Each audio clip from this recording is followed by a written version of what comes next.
If you clicked on this video today, you're sick of prices of new and used trucks in 2022. You're a smart individual, you're on YouTube, you're looking at market research, trying to figure out what other people may have already discovered. Well, today, I'm gonna show you the answer. Cool.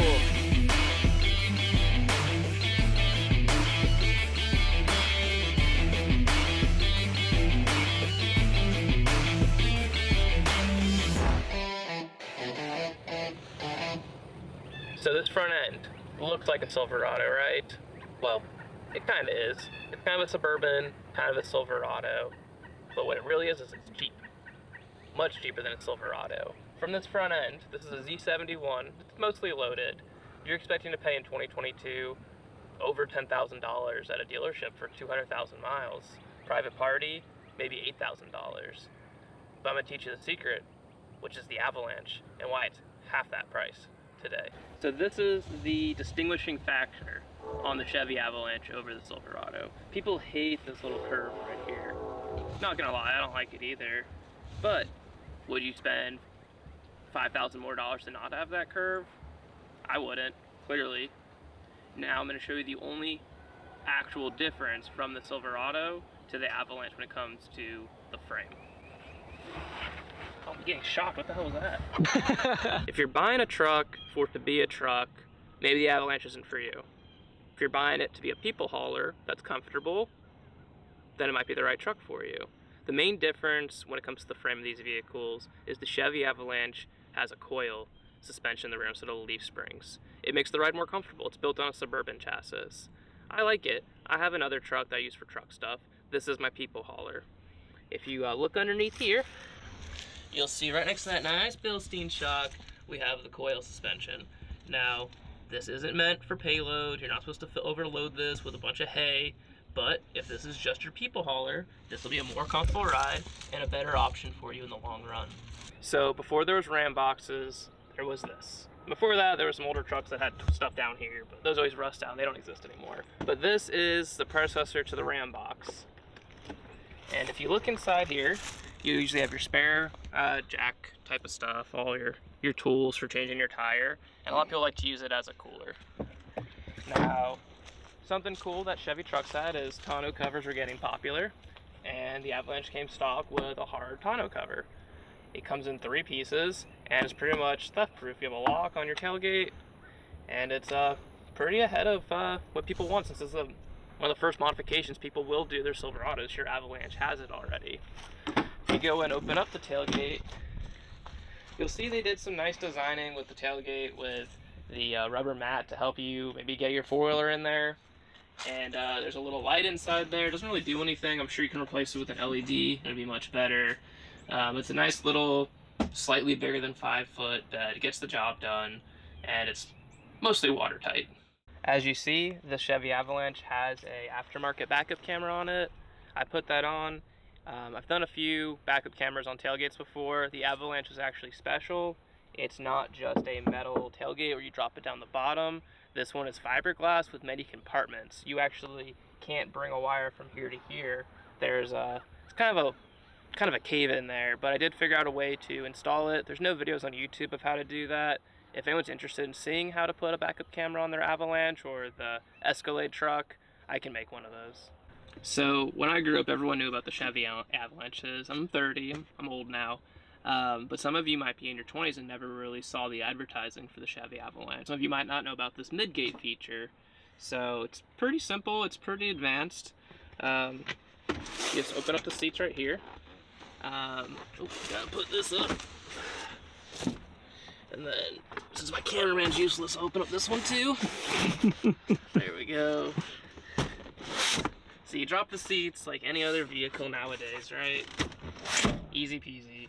And then you'll see this, it's kind of weird. I can actually just turn this handle, and I have access to the bed. And now we have a slightly over 8-foot bed, which is pretty neat. But say that this is kind of in your way right here, this glass, or hell, you wish you had a Tundra and the glass went down. So let's put everything back up. And if you look right over here, there's these little releases, one on each side. And then you have a little twist right here. Oh wait, no you don't. You have, you just pull right here. You guys can see how often I do this. And the back glass comes out. And now you have a Tundra. No, we don't have something nice like a Tundra, we have an Avalanche.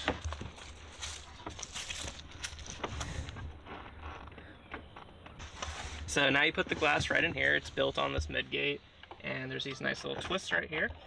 Goes right into place. They make it idiot proof. Unlocked, locked. Thank you, GM, we're stupid. So now it's locked. Now I can hop on out of this thing. Open up the Midgate again. Maybe, oh there it is. Open up the Midgate again, and there you go. Now you don't have any glass. Of course, you can take these tonneau panels out. And what do you think, camera guy? Take off the tonneau panels. They can see the full vision of this back. Absolutely. All right. So this is how you take the tonneau panels off of the Chevy Avalanche. There's a clip here, or a little handle right here, and there's a second one over here. They're very smooth and easy to move.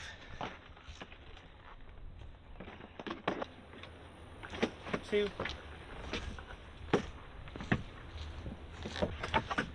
And 3.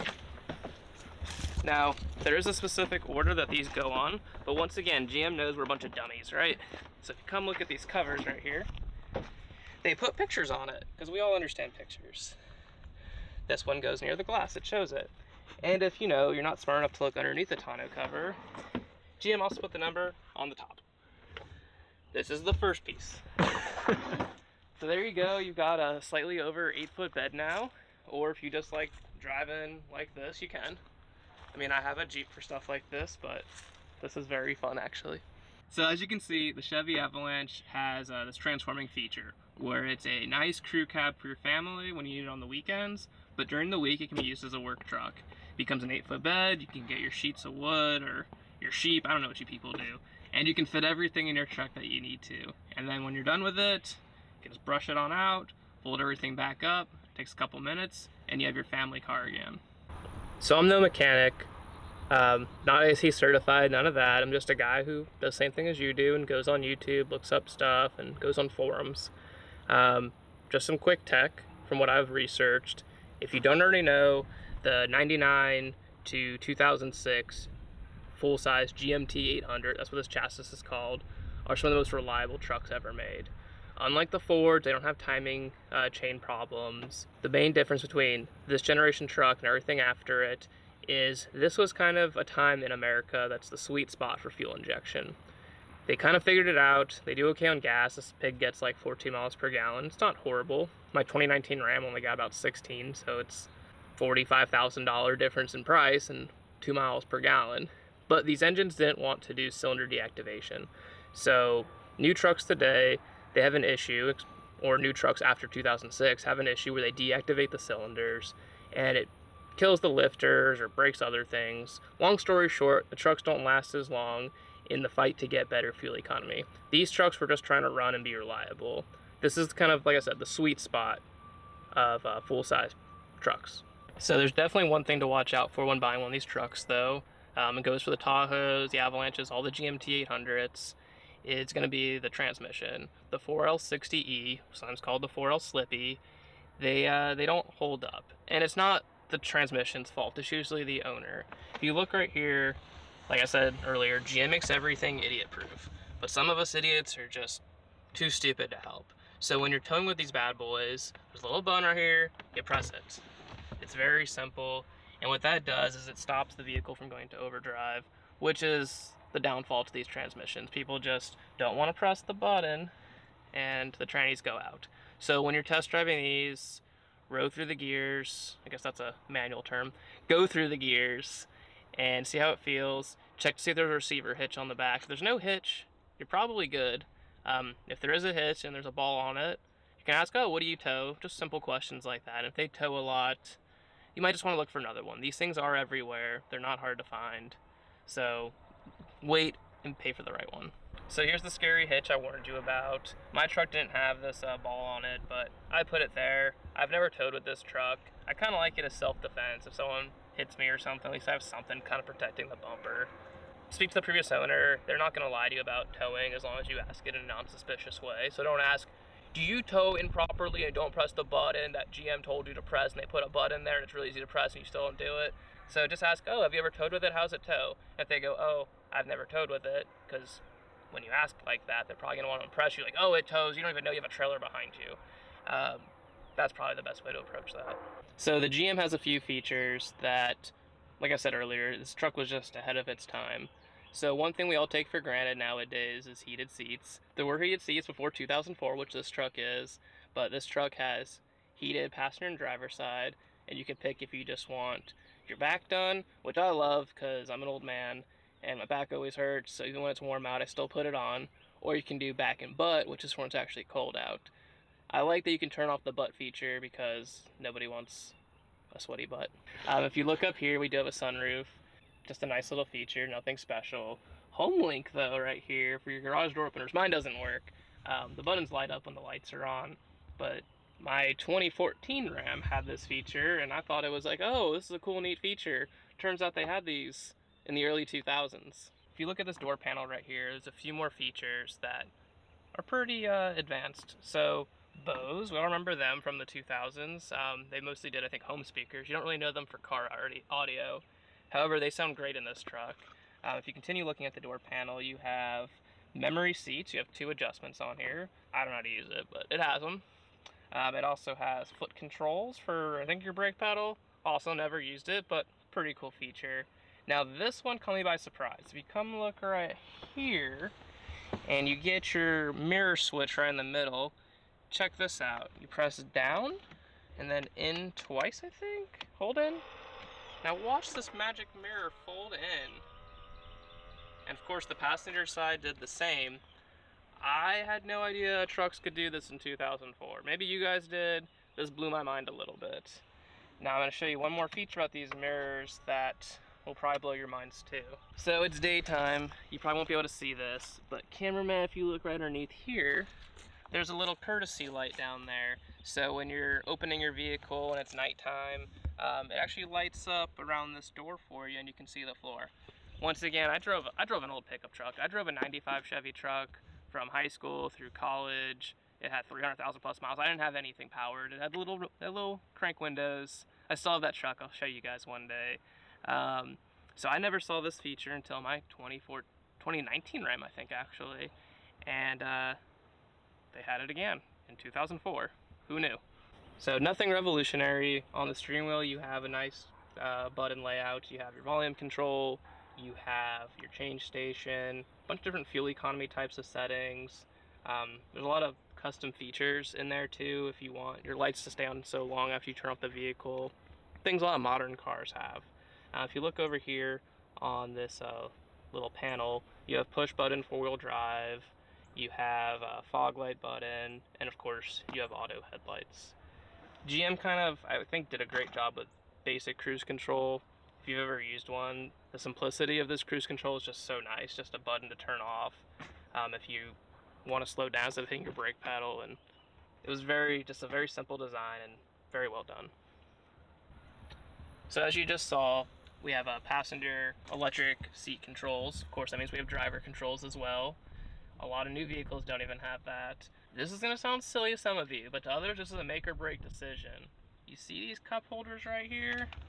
I don't know about you, but I have to be able to put a big old tumbler of coffee in my truck, or this won't be my daily driver to go to work in. I need that. So these cup holders were too flimsy. Kind of shook around in there. If you go to the junkyard, you go online, or even on Amazon, we can link it in the description, I guess, you can get these little rubber pieces. I went to the junkyard and grabbed these. It's out of the same type of truck. It's just kind of the bench seat instead of the center console. It's just in front of the jumper seat, and this holds my tumbler nice and snug, and I don't want to spill my coffee. So that goes right there. Continuing to features, you have auto climate. I don't know if mine works. It's controlled by this little thing up here. I don't know. I don't really use it. I'm a window guy, so it does have that if that's important to you. Now, there's 2 things that I changed on this truck. Well, 2.5, 3-ish. So one thing, I like to have nice formats. These are some nice cheap ones off of Amazon. You can see they fit well up front. The back's kind of a disaster. You can pick if you want just front seats or just back. I'll link that as well. You can make your own decision. And then Apple CarPlay. So I picked up this head unit for $225 on Cyber Monday. And I did get spoiled by having a nice fancy 2019 Ram at one point.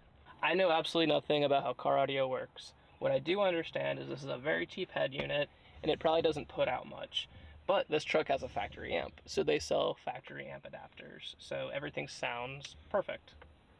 So I'm going to plug in the cameraman's phone because mine's hooked up to the sound microphone. So this head unit here, it had a direct connection through USB to be Apple CarPlay controlled. You can get wireless ones, are a bit more expensive. Like I said, this was just over $200. So I ran a cord kind of behind here through here, and it goes through this little grommet. I put a little adapter so it's nice and clean.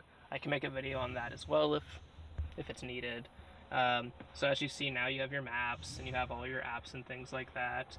And I didn't want to live without that, so I spent a couple more dollars than $4,000 on this truck in total. And then I installed a backup camera. Not sure if you guys will understand how bad the rear side is out of one of these trucks until you have one, but you can't see anything from looking behind you. So this was definitely needed. I didn't want to run over any small kids. I don't care about the small animals, but I don't want to hit any of those small kids. So not all trucks have great ergonomics for just relaxing and putting your arm out the window. This truck, perfect. But if you got the wife in the car, you know, windows got to go up, AC on, because they got hair and stuff. So you're probably going somewhere nice, you're going to hit the highway, so you're going to roll up your windows, and you're probably going to get lazy. No one wants to hold their arm up like this. Well, I don't. I'm a wussy. I like to be down here and hold my little steering wheel. But when you're on long road trips, GM has this perfect. You have this nice armrest right here. You have this perfectly lined up armrest here, and you just cruise. And it's just set up so comfortable. Speaking of comfort, these seats are fantastic. So even with 200,000 miles, you might have seen it a little bit in the video, they're a little beat up.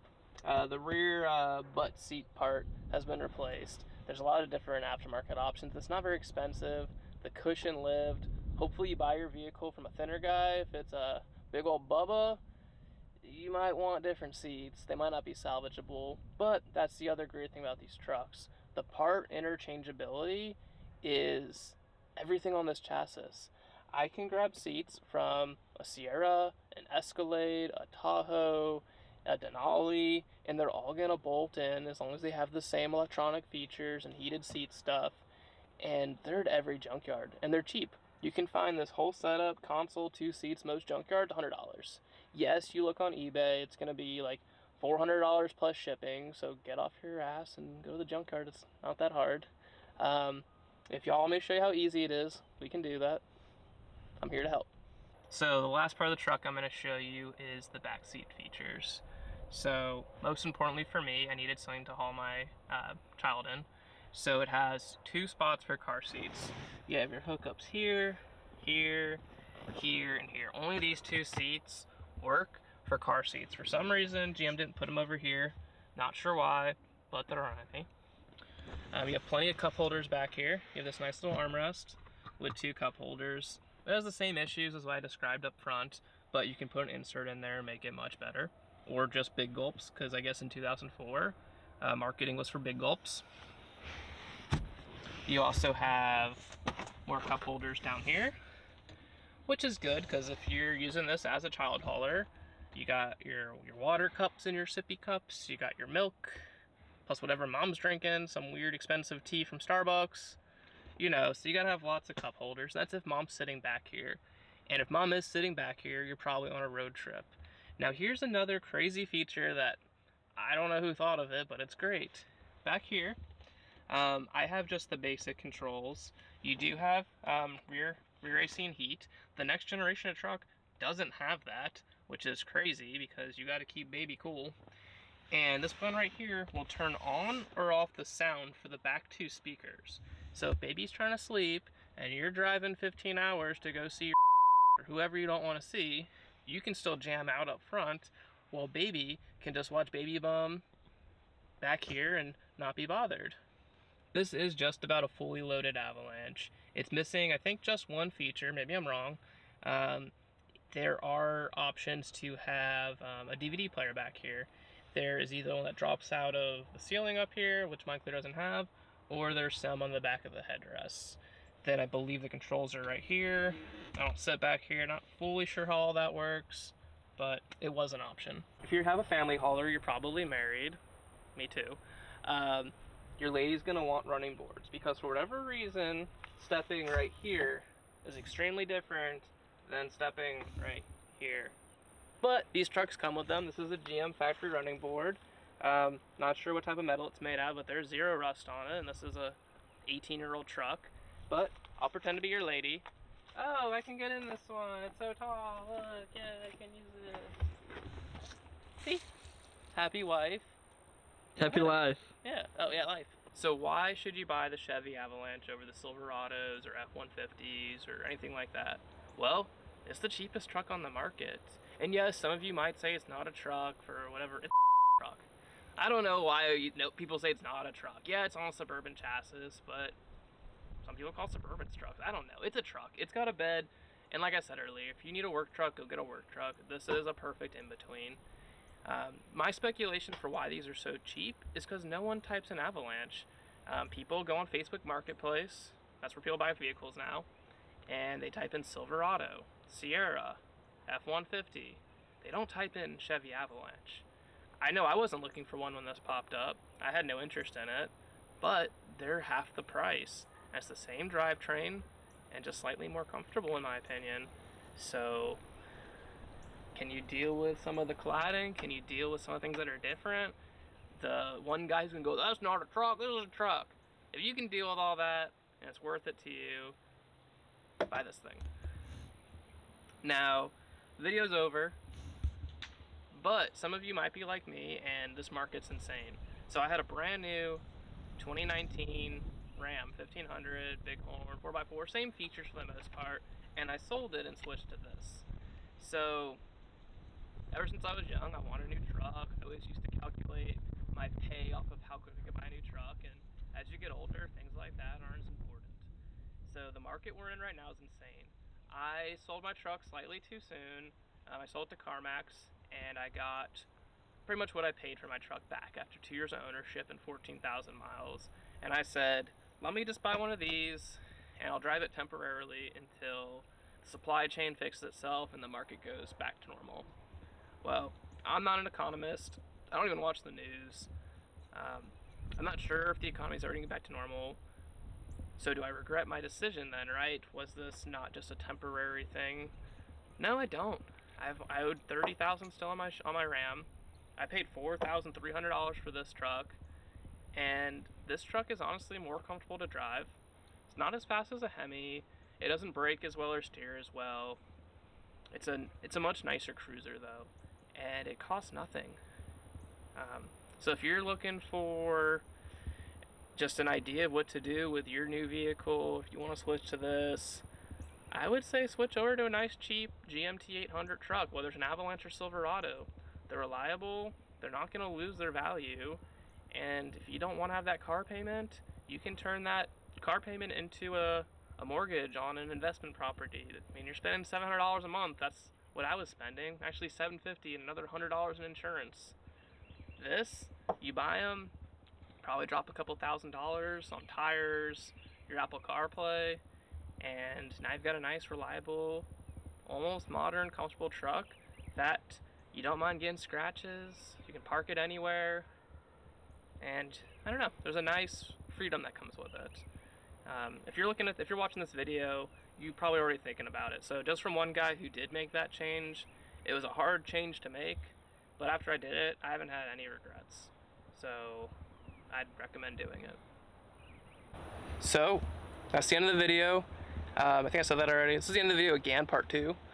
This was our first YouTube video that we've ever made, or video for me in general. If you like what you saw, I'd love to make more content. Write some comments, subscribe, you know, the things that the other YouTubers said, so I'm going to say it. I've got some other cool vehicles, if you want to see those. I've got an old Wrangler TJ, got an 89 3rd Gen Firebird, I've got my 95 GMT 400, so basically a Silverado, and I can make some videos on those. Love wrenching around. So, do you think I'm funny? Maybe. I'll make some more videos for you guys, and you guys can like, and I'll make money, and I can quit my job and just do this, 'cause that'd be pretty neat. So, yeah. And then, dramatic drive off. My mom might watch. Okay, bye.